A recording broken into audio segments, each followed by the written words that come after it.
Hi, everyone. Pastor Galen, lead pastor at Cheyenne Hills Church. Thank you so much for joining us on this podcast. We hope that these podcasts will be a real encouragement to you on your spiritual journey. You can also connect with Cheyenne Hills at CheyenneHills.org. Hope you enjoy the program.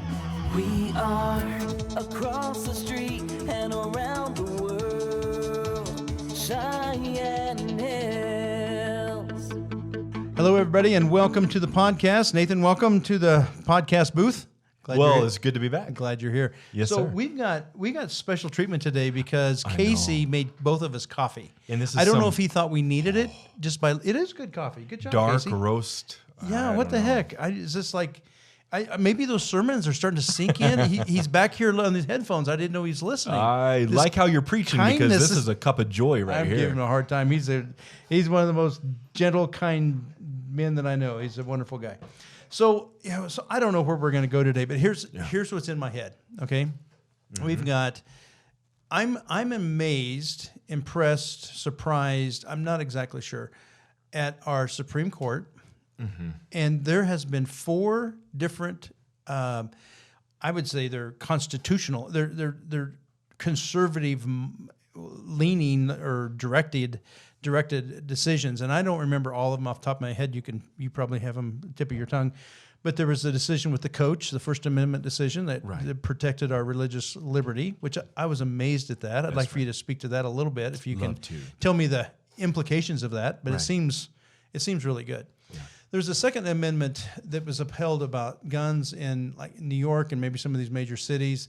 I really don't understand the details of that, but I just know it was a Second Amendment type of, a win so that you could carry, I guess, I don't know. I really don't know the details of it. Okay. But it was a constitutional type of decision, it seemed like.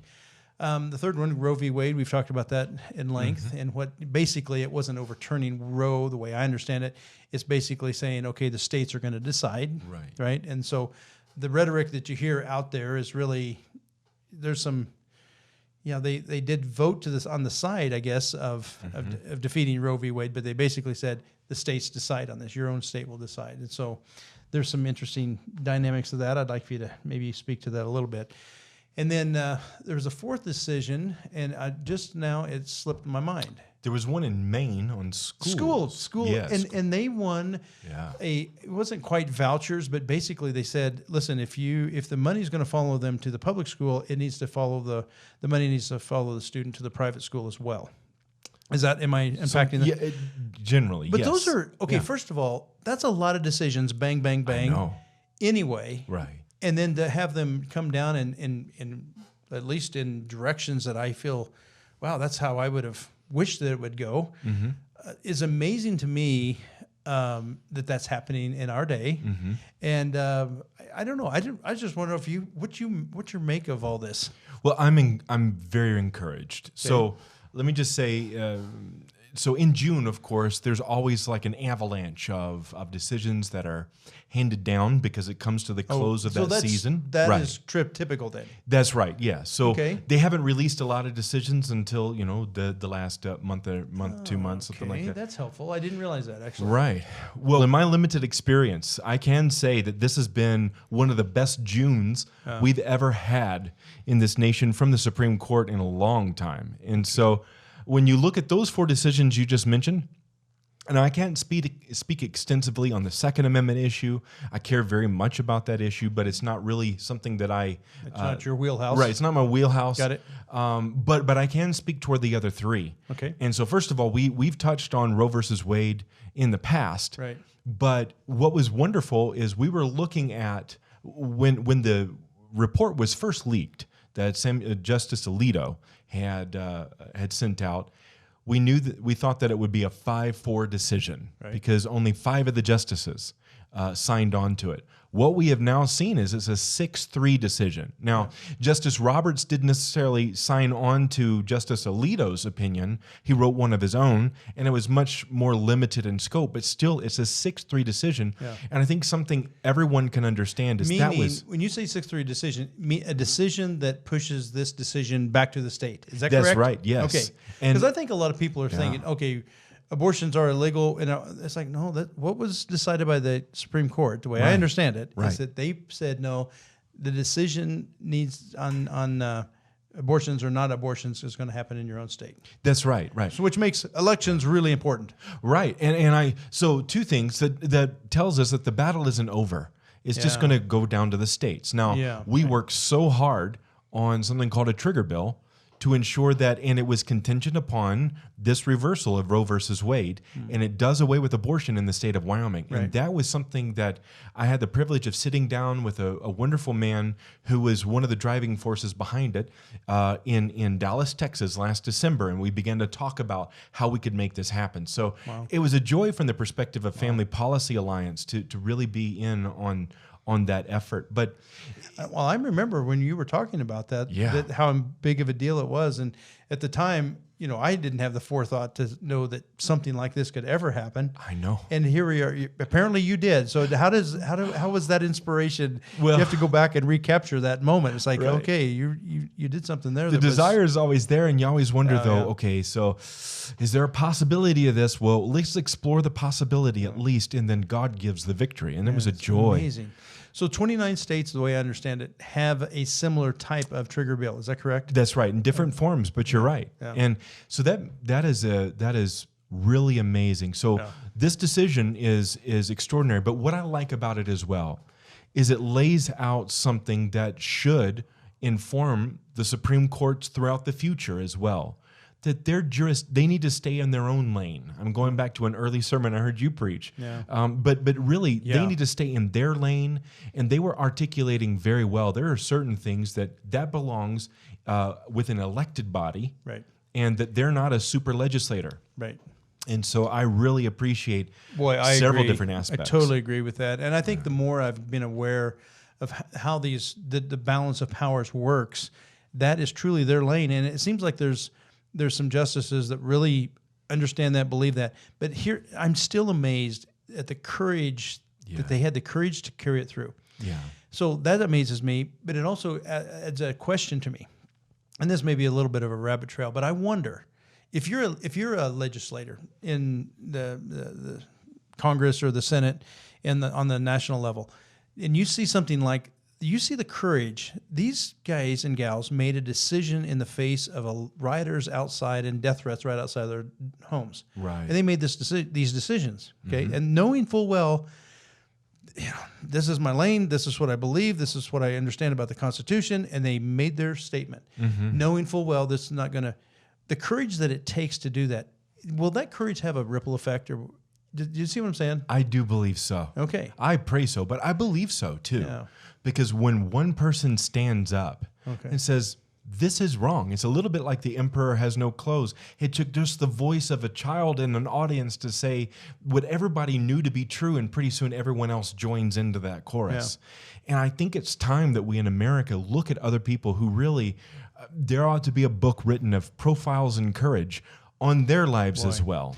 We were in a meeting earlier today, and our producer, Casey, is in on that. And Casey, you were telling us a story about kind of the Revolutionary War in Fort McHenry. Can you regurgitate that for us? I thought it's kind of a fitting thought right about now. Sure. Well, and so what it was is it was the War of 1812, which was like an unfortunate kind of. We were in a bad position in the first place, so we went back against the British Army in 1812 because the British were seizing American vessels and pressing our American citizen sailors into service for them to fight Napoleon. And so that started the war. So that's where all that came from. But at that time, they still were a world superpower, and we were absolutely not. And so by 1814, they had just attacked and sacked and burned Washington, D.C. They burned the president's house, which wasn't yet called the White House. The War Council building, the legislative. They had been on a roll, and they'd kind of routed because they just ran into our militiamen at the time, and they had people who've been fighting Napoleon for the past, I think, 10 years, and so they had really seasoned soldiers. So the British Army was on a run, and they were ready to build up an incredible head of steam. And so they put their sights on Baltimore.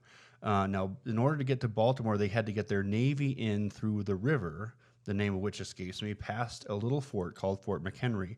It was a decent sized fort, a star-shaped 1,000 garrison strong fort, but they brought ships in and they bombarded that fort for 27 hours with more than 1,500 rounds.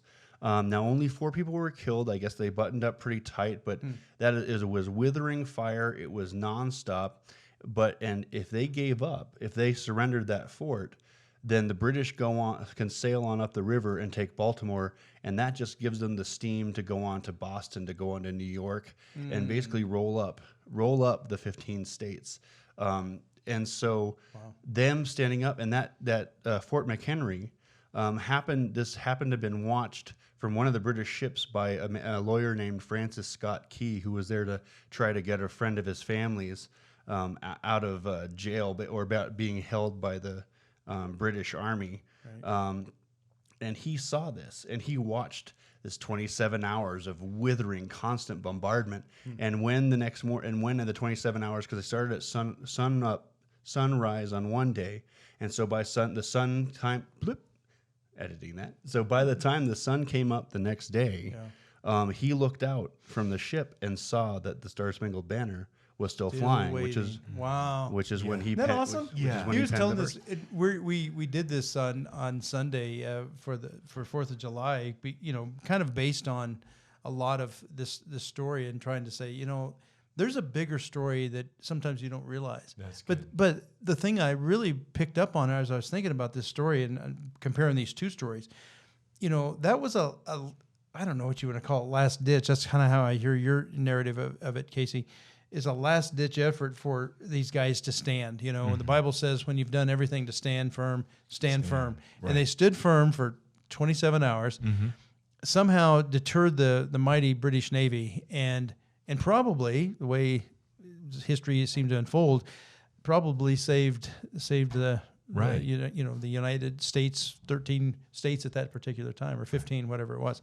But anyway, I just think, but I wonder, and I can't prove this, maybe Casey, was that courage contagious? Do you think everybody just kind of rallied from that point, or do you know the history from then? I think that in warfare, morale has such a huge part, and I think watching the British be stopped by 1,000 people hunker down in a small river fort, I think that if you can look in that and say, well, if that small fort can stand up for that long against that heavy of a fire, then I think I can stand up too. And the war was over shortly after that, I think. And I wouldn't say it was necessarily solely because of that, but they were a small group who stood in front of a big wave, which is, looking at the justices right now, there are a couple of people who are standing in front of a big wave of culture moving in a certain direction that has now been kind of stymied, and we don't know what that's going to look like in the future, but you have to respect that little fort. For sure. It's a great picture of these two stories. And we're still singing that Star-Spangled Banner today. That's right. In fact, if you don't sing the Star-Spangled Banner, I don't even want to watch. It's got to. If it didn't have the national anthem when we start, it's like, okay. It's like, it's got to have. What are we doing here? What are we doing? It doesn't count. So anyway, thank you, Casey, for sharing that. I think it's an amazing. So I'm impressed with the courage that we're seeing on display. And then there was one more decision. I don't know if you were going to talk about that. Absolutely. There's another one that is an incredible display of bravery as well, and that was regarding a coach. Oh, yes, right. Yeah, First Amendment. Yeah, in Bremerton, Washington. Okay. And what had happened was, this is a wonderful coach with a great football team out there in Bremerton, and what he would do at the end of a game, he would just leave the sidelines and on his own go and kneel at the 50-yard line and pray. Okay. And we just pray, dedicate the time that they have to God, and that was it. It was a personal act of prayer. Well, over time, members of that team began to walk out there and pray with them, and then the high school kids began to join, and it was a wonderful thing. It was done all of their own accord and everything. Well, the Bremerton High School threatened to fire him if he didn't stop doing that. And is trying not to be embarrassed or anything. What they actually wound up saying was, hey, we'll give you a private room in an empty school building where you can go do this activity on your own. Essentially saying that prayer is something shameful. Wow, yeah. And the Coach Kennedy, said that's absolutely wrong. And they did. They went ahead and fired him. Okay. Now, thankfully, some wonderful people got alongside him from the First Liberty Institute, and they began to defend him through every stage, and then went all the way to the Supreme Court, and that's another 6-3 ruling in favor of Coach Kennedy. And one of the things they were saying, and this is important not only in that, but in the main school funding case, one thing that begins to come through in this conversation is that for so long, people have talked about the Establishment Clause, that we can't have government establishing religion. Sure. But they've turned it into something where they have made it where the Establishment Clause is being used to attack the Free Exercise Clause. Right. And the Supreme Court, what I appreciate about their rulings is they're making it clear that you cannot use that clause to attack the other clause, that those clauses are supposed to be equal, that there is no establishment of religion, but also there is nothing that would prohibit the free exercise thereof. Right. And so this is a very, very important case. And to listen to certain radicals talk about, oh, we're becoming a theocracy. America is anything but a theocracy. That decision is not a theocracy. It is called the free exercise of religion. Yeah. But being able to freely exercise your faith doesn't make you a theocrat. Right. Well, just seeing that decision, for me as a pastor, I just thought, there's some people in our Supreme Court that understand the importance of this First Amendment. Because if we lose this First Amendment, free exercise of religion, I think we lose. I think we lose everything. But I think they've upheld it, and I was like, man, this takes courage to do that. Right. So I hope they hear our podcast, Nathan. I hope they hear that we're. Thank you guys. Way to stand up in the midst it would of. be a high moment if Justice Thomas mentioned us. That's Yeah, you could write us an opinion on our podcast. That'd be awesome. Yeah. Okay, so I read an article. This is a little aside. Okay. But I read an article in I'm going to tell you what it was. The Daily Wyoming, the Wyoming Daily. Oh, there's the Cowboy State Daily. Thank you, Cowboy State Daily. Yeah. It has your name in it. Okay. Yeah. Yes. So, okay. and I just thought, so there was this Albany County Public Library holds drag queen story time over the weekend. Okay. Do you remember this conversation? I do. Okay. I do. So the one thing that I appreciate with your comments in here, and I want to get to those, but basically it seems like your argument is that, this is not saying that you can't freely, they're in a park and they're doing the hokey pokey, and they're doing all kinds of stories and songs and family books. And, there's this one called the hips on the drag queen go swish, swish, swish. It's to the tune of the wheels on the bus go round and round. So I don't know what that sounds like, but I can kind of guess. Right. But anyway, they can do that assembly in the park, and that's what they were doing. However, there is drag queen story hour in the library, and because it's a library and not the park, tell us what you see there, because I think that's what your comments were toward. Right. It was sponsored by a library, or at least this whole thing was sponsored by a library. Yeah. Okay. So they had joined with another group. Okay. And the whole point that I'm trying to raise is that when we take the institutions of government that we all support, and then we give them the power to push an agenda, that is problematic. And I think most people recognize that. Normally people would say, oh, libraries should not be supporting or a church group. Okay. But somehow when you do something like this, which is highly controversial, and mind you, some of these books that they were reading are aimed at preschoolers.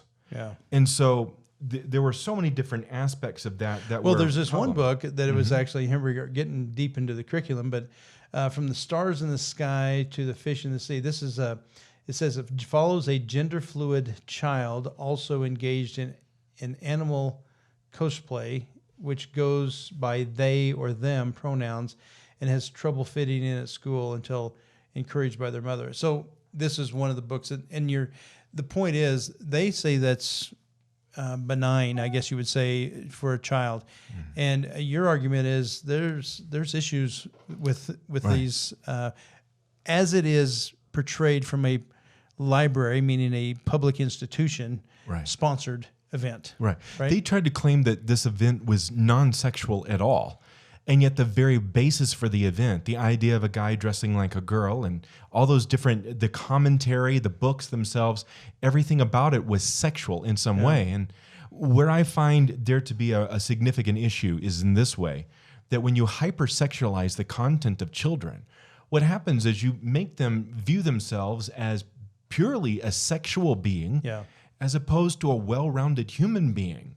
And there are many aspects of it. That's the reason why, and we recognize this when it comes to going to a movie theater. There are certain topics that you don't put in a G-rated movie or a PG-rated movie or PG-13 rated movie. And that's because we expect that children are going to get more information about the world around them and explore. I remember my little boy one time came up and told my wife and I, he said, "I want to grow up and be a fire truck." Yeah. Now, here's a question I have. What if I said, "Oh, we'll dress you up like a fire truck"? That's wonderful. But then I go out and I insist that everyone in my people group will tell my little boy, "Yes, you are a fire truck." And if they don't affirm that they're a fire truck, then what I do is I get angry at them. Now I'm insisting other people play along with a behavior that they may or may not agree with. Right. When we look at how we live in a civil society, what some people are insisting on is that we play along with the fantasies of a child. Children want to be a pirate one day, and they want to be a knight the next day, and all these different things. I remember looking at all of those things with my children. My question is, when you have a library that begins to support a hypersexualized theme, what is the role of a publicly funded institution in that? And are they out of bounds? Yeah. And my answer is yes. Yeah. And so one of the things that surprised me is the individual that was speaking against against what I had to say. It was only one, really. And really, she never spoke against anything I had to say. There was no answer to them. That's true. She slammed the paper for being I don't know, but I do remember that part. It said she objected to the way that the paper they're becoming a mouthpiece for conservative values or something along those lines. And it's like it would be sad if you become an unwitting mouthpiece for extremists. There it is. That's Nathan Winters they're talking about right there. I've never in my life to this moment been called an extremist. Is that right? And not only that, when you look at the way it's being stated, I think you can see, if you read the article, it isn't me being an extremist at all. I think what you see is the very opposite. Yeah. And so one of the things, though, that she said was they're just trying to prevent bullying. Yeah. Now, we have heard this across the nation over and over again. Yeah. And what happens is people will use the subject of bullying to bully others. Yeah. At times it's been called cry shaming, by crying and then using that to shame someone else or to claim that you're being offended, and in that way try to shut down opposition. So in time past, what we've called that is gaslighting. Okay. By committing an offense against another person and claiming that they're either crazy or they're the ones committing an offense against you. Right. And I think that we see that on clear display right here. But this is where every one of us, whether you're a Supreme Court justice or a coach in Bremerton, Washington, or here in Wyoming and Albany County or Laramie County or wherever you may be, we all have to stand up. And even if someone calls you bad names, you need to stand for what's right, regardless of the personal consequence. Right. And I believe at the end of the day, God is the one that will get the glory from that. I hope so too. And Casey, go ahead. Do you have something? Sorry, just the thing that bothers me, and it's interesting you bringing that back, kind of full circle to that thing, is being able to withstand the barrage that you're getting from the people who want to be considered victims or see you as the bullier.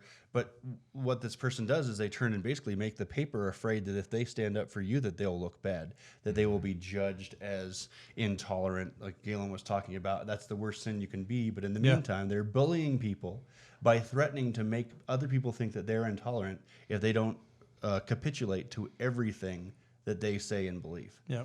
And the idea that I can have the publicly paid for institution put this thing on display that is very much pushing an agenda that not everyone agrees with. But if I want to pray on the sidelines by myself, you want me to go and lock myself in a closet. Where is that not bullying? Is that not saying what you're doing is wrong and we want you to hide it?